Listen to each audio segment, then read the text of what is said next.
constitute an axis of evil, arming to threaten the peace of the world. Given the impotence of the media, it's the duty of intellectuals to speak out, and they don't come much more intellectual than Chomsky. He's credited with the central theory in the field of linguistics, that humans have an innate capacity for language that is hardwired into the brain. His very name has become a byword for the study of communication. This is Nim Chimpsky. Nim, jokingly named after the great linguist Noam Chomsky, was the great hope of animal communication in the 1970s. But his politics inspire rather less affection. His comments post 9/11, when he described the US as a leading terrorist state, drew hostile fire, even from allies on the left. But at 74, Chomsky shows no sign of relenting. In his speeches and writing, he has the gloves back on, denouncing Western greed and hypocrisy. We need not rehearse the reasons why Britain and later the United States have been determined to control the Gulf region. It's enough to recall the observation of the State Department in 1945 that the resources of the region are a stupendous source of strategic power and one of the greatest material prizes in world history. His most recent work is entitled Pirates and Emperors. I asked him first about the title. That's plagiarized from St. Augustine, who in the City of God has a story about Alexander. His forces capture a pirate, and there's an audience between the pirate and the emperor, and he asks the pirate, "How dare you molest the seas?" And the pirate asks him, tells him, "I'm a small man with a tiny boat, so they call me a pirate. You're an emperor with a vast navy, and you molest the world, but they call you an emperor." You know? And that's a good allegory for the world, and in particular the contemporary world. The pirates are the ones who are condemned, not the emperors. Of course, the general population is attacked by both the emperors and the pirates.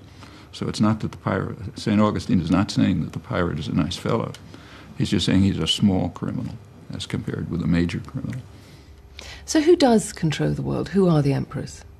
Overwhelmingly the United States since the Second World War, Britain before that, and concentrations of private power, which are enormous, and tyrannical corporations closely linked to the powerful states. It's a network of concentrated power with international institutions like the IMF and so on, which are called, they sometimes call themselves the masters of the world. That's a phrase that was in the Financial Times, a little ironically, but not wrong. Actually, they call themselves the masters of the universe. Adam Smith called themselves the masters of the world. Now they're called the masters of the universe. We've gone a bit beyond it. Yeah, didn't have space age in Smith's time. But don't you sometimes need big government to deal with big business, that in a sense there is a kind of balance between these large forces?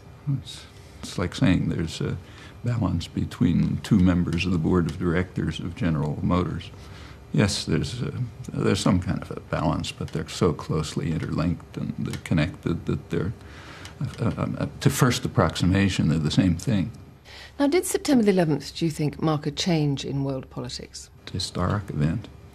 It was the first time in hundreds of years that the West, Europe, and its offshoots have suffered the kind of criminal atrocity that they constantly carry out against others, which is quite a change. That's why there's such shock in the West. This kind of thing we do to you, you don't do it to us. I mean, it's like the reaction in England when, at the time of the so-called Indian Mutiny rebellion in India, tremendous shock that they should do to us what we do to them all the time. And my genius would use it as an opportunity to intensify repressive and sometimes violent actions, and that's just what's happened. So the Russians took it as an opportunity to step up their atrocities in Chechnya, assuming correctly that they would be authorized by Washington, at least tacitly, China did the same in Western China, Indonesia and Aceh, Israel and the occupied territories, and you run through the list. Countries ranging from the Central Asian dictatorships to democratic societies like the United States and others have used it as an opportunity to clamp down on their own citizens. Now, looking at the current situation, when do you think is it right to intervene in the affairs of another nation? I think there are conditions under which that would be possible. I mean, one basic condition is that nonviolent, you mean violent intervention, that nonviolent means have been exhausted. That's one condition. A second condition is that the people of the country in which you're intervening support the intervention. Under those conditions, and you can think of others, intervention would be justified. However, we don't ever apply those conditions. Take, say, South Africa under apartheid. There's no doubt that the overwhelming majority of the population would have favored intervention, probably military intervention. The other means had been tried for decades. Did anybody think of forceful intervention? Of course not, nor did I. Or take a recent case, East Timor. During the 1999, there were very large-scale atrocities going on. The population undoubtedly would have been delighted in military intervention. Well, Britain and the United States did intervene, namely by supporting Indonesia. Did anybody think of moving to do something else? Of course not. In fact, Britain was sending jets to Indonesia even after the Australian-led peacekeeping forces entered. That's the way the great powers intervene. Now, you make quite a lot in the book of the fact that there is freedom of expression in America. But what you do point to is something more insidious, because you suggest that there is actually, though there may be freedom of expression, there's a control of freedom of thought. Now, how does that happen? It was understood back at the time of the First World War that it's becoming much more difficult to control people by force. The popular struggles have led to the development of unions, parliamentary labor party, franchise extended, and so on.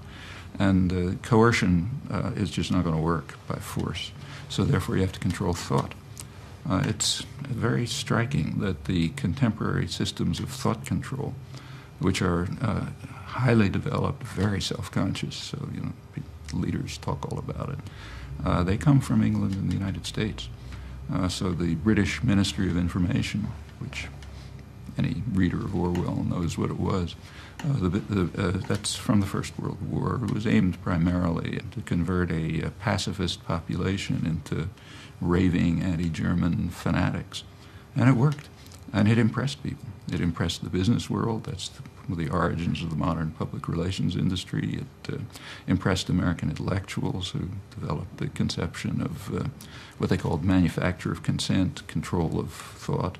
Impressed Hitler, who blamed the German defeat on superior Anglo-American propaganda and vowed that next time Germany would be prepared. And it has led in England and the United States primarily, England secondarily, to huge industries devoted to control of thought and attitudes, because you cannot control people by force. But dissent has been growing since the 1960s in the Western world, and people are far more sophisticated now. Even popular culture reflects the fact that anything from the X-Files to the film The Insider, that the idea of people discussing things, of trying to manipulate public opinion, I mean, that's highly developed now. Sure. But when people were under the lash, they knew about it too. People are so aware of it that it has led to tremendous cynicism about almost anything. I mean, nobody believes what government officials say. Nobody believes what they read in the press. People don't believe professions. It's led to enormous cynicism and tremendous opposition. In fact, in my view, the more crucial things than the ones you mentioned are opposition to aggression.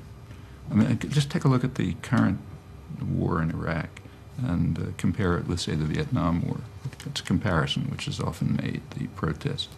But the comparison is completely false.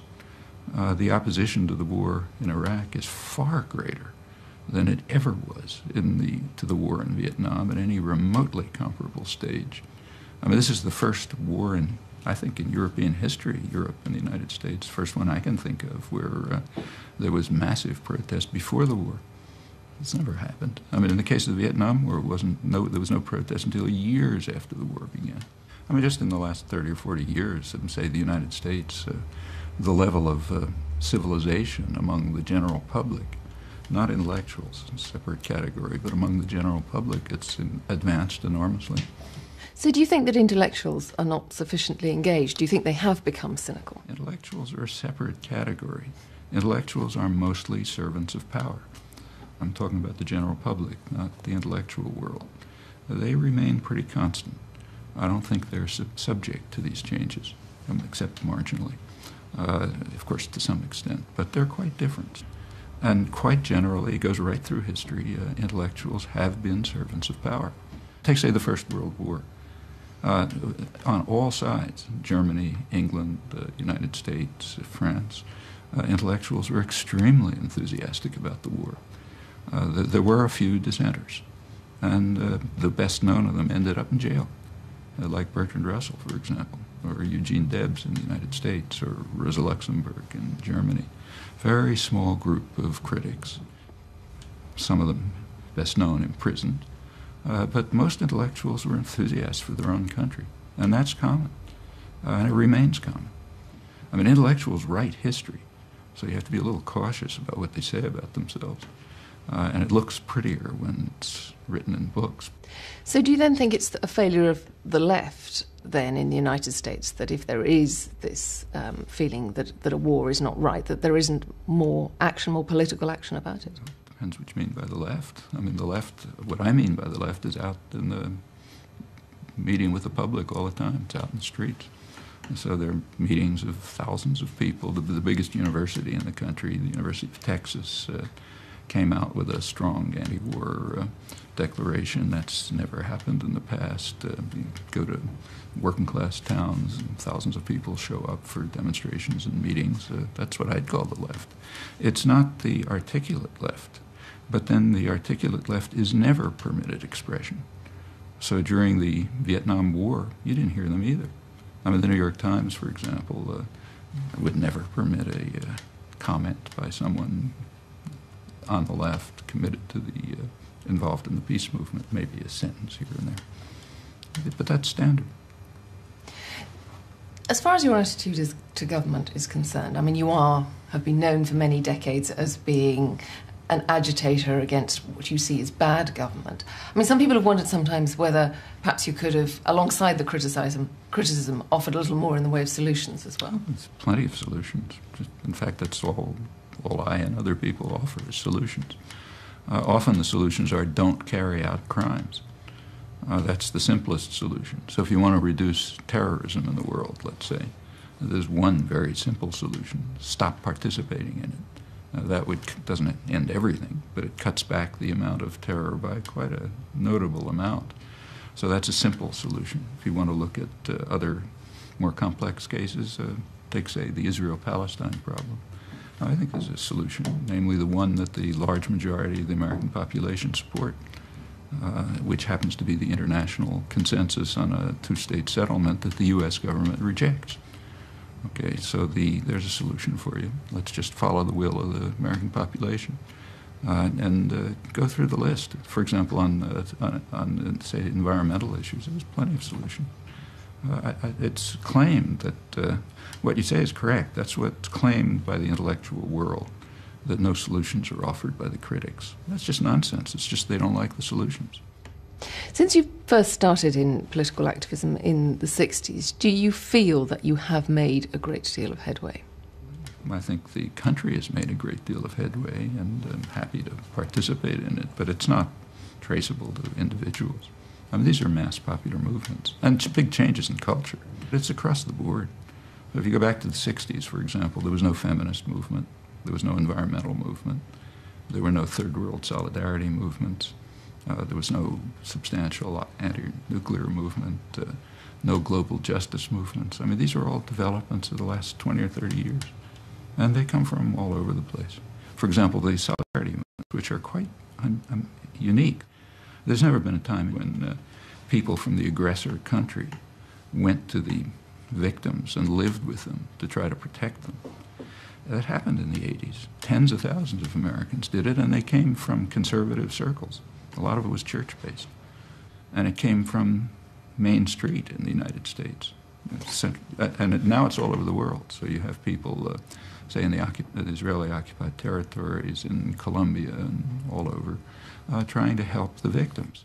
And yet you say there's this groundswell of support on Main Street, and yet you have a right-wing government there in Washington at the moment, and you have a great discrepancy between the way that the rest of the world increasingly views the United States and the way that the people of the United States view themselves. That's not true. Take, say, the international economic arrangements, what are called the free trade agreements, so they don't have a lot to do with free trade. There's overwhelming public opposition to them. That's why these issues never arise in elections. If you take a look at the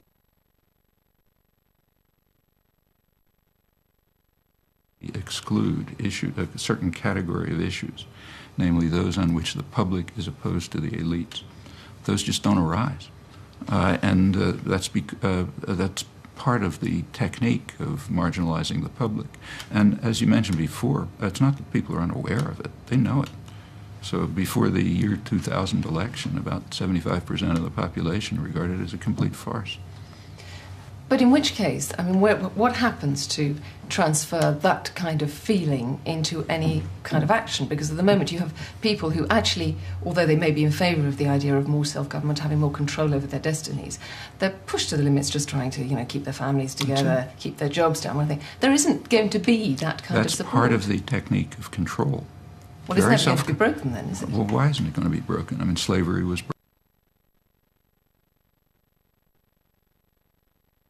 broken. You look over history, one after another form of coercion and control has been broken.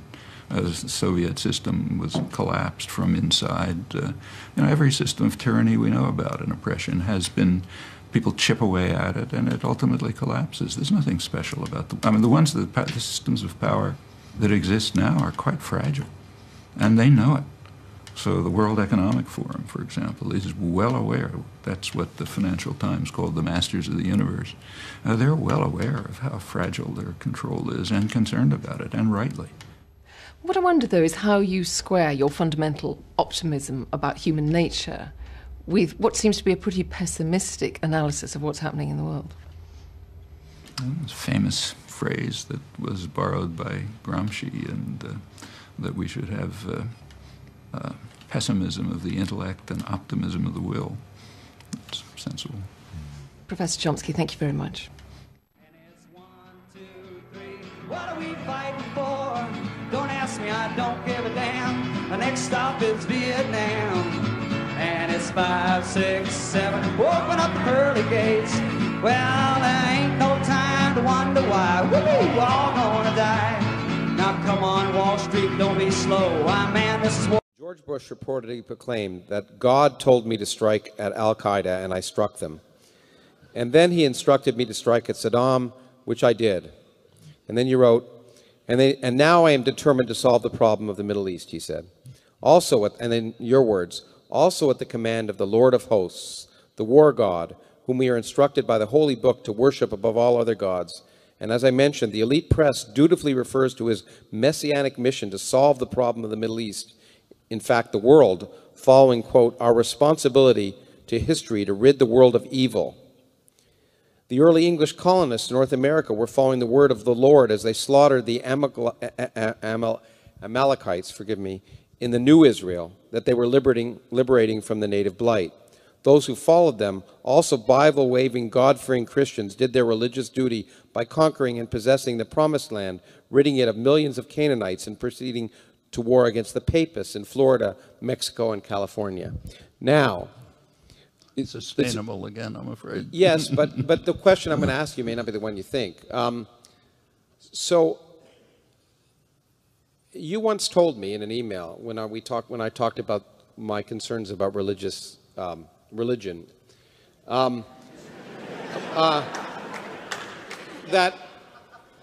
that you rightly, then this is a profoundly important thing. You don't care what people believe; it's what they do that counts.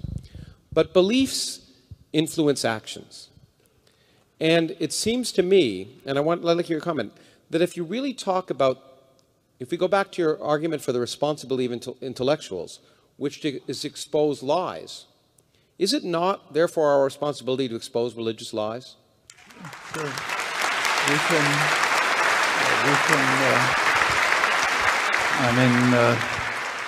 If, say, a third of the American population believes that the world was created a couple of thousand years ago, exactly as it is today, yes, it is our responsibility to expose that lie and to tell the truth. On the other hand, if, say I'm thinking of a particular person, but could give many examples, if a Peruvian peasant who immigrated to the United States 30 years ago and has managed to create a decent life for herself under pretty awful conditions, is an evangelical Christian who has a prayer group every evening that goes to visit the sick and pray with them, I'm not going to read her a lesson in epistemology. Okay. No. I couldn't agree with you more. It's our duty to expose lies when they influence behavior, and especially state behavior in a bad way. And I think that, although you didn't intend it, all those quotes, of course, and many wars are justified by religious arguments. Although one could argue if there wasn't God, one would justify them. But there's also, we should also remember that there's a secular religion, which is even more devastating, and that's things like the concept of American exceptionalism. That's a secular religion. What do you think religion is? Depending what you mean by religion. I mean, if you mean the Abrahamic religions. We're on weak ground here because, of course, I'm religiously illiterate. But okay, Judaism, Christianity, and Islam. Well, no, I mean, I guess, yeah, and the other such religions of that type. What are those? Well, Buddhism is different. Yeah. Spiritual beliefs among Native Americans was different. No, I mean, there's all kind of religions. The distinction that we're talking about there. We're talking about the Abrahamic religion. No, Catholicism, okay, Protestantism. Yeah, that's the Hindu, I guess. No, Hindus are different. I mean, it's quite different. Buddhism is quite different. I mean, if you really look at these systems of belief, they differ a lot. In fact, no. But what I'm asking is, what is religion per se? Not what are the beliefs of a particular religion? Belief that there's something in the world which is beyond my grasp, which is determining the way things happen, and it's going to, it'll be a consolation for me. Maybe, if my child is dying, I'll see him again in heaven somewhere. I mean, these kinds of beliefs, and that there's a sort of a spiritual force somewhere beyond my grasp. And that explains why things are happening. Well, that's probably ubiquitous. That's perfectly understandable. Yeah. I mean, weird things are happening. Like the sun is going around the earth. You can see it. I mean, it doesn't have to be happening, but you see it. Well, something must be making it happen. Okay, so it's Apollo on his chariot pulling the sun. And the same with everything else goes on. You don't understand anything that's happening in the world, in personal life, and why is my child, sweet little wonderful kid, dying? He didn't do anything. So there's got to be some explanation somewhere. So it's a set of stories to make sense of reality, except not science. I mean, Apollo pulling the sun with a chariot is, well, it's early science. Yeah, it's a kind of a scientific theory, it's been worked out, not trivial. Like, for example, the classical Greeks did discover a lot of things. But if you say it now, when there's lots of evidence other than that, then it's no longer science. That just means that our understanding has deepened. Right. But, the transition from magic to science is a pretty smooth transition. And it just, even the word science in English didn't even appear until the mid-19th century. I mean, there was a word, but it meant something else, just meant knowledge. In the mid-19th century, there was a divorce between science and philosophy. Before, it was just philosophy. In fact, if you go to Oxford, let's say, you can study natural philosophy and moral philosophy. Natural philosophy is what we here call the natural sciences. Moral philosophy is what we call the humanities. But through German, it's the same thing. So the whole concept of science, in our sense, is a pretty recent one. And it began, and there was an intellectual revolution. It sort of begins with Galileo and goes on, and it led to enormous insights. And after a while, science just kind of took off and became a special domain. In the early 19th century, it was, take, say, Kant. He couldn't have told you whether he was a philosopher or a scientist. He taught astronomy. I mean, he taught moral philosophy. And, an intelligent, educated gentleman did all those things. Well, by the mid-19th century, it's becoming very hard to do all those things. The sciences were reaching a point where you really understand things. And you couldn't be a gentleman who knows everything. So, okay, things got professionalized, and we get, what we call science, separate domain. But recall how recent this is. Prior to that, people were trying to figure things out.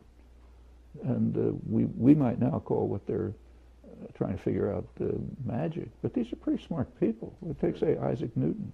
He's not a fool exactly. I mean, he's now kind of, people laugh about the fact that he would spend most of his life working on chemistry and church fathers.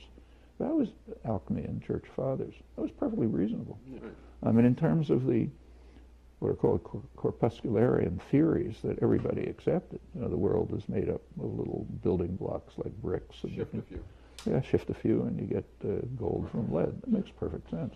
As for the church fathers, that made perfect sense too.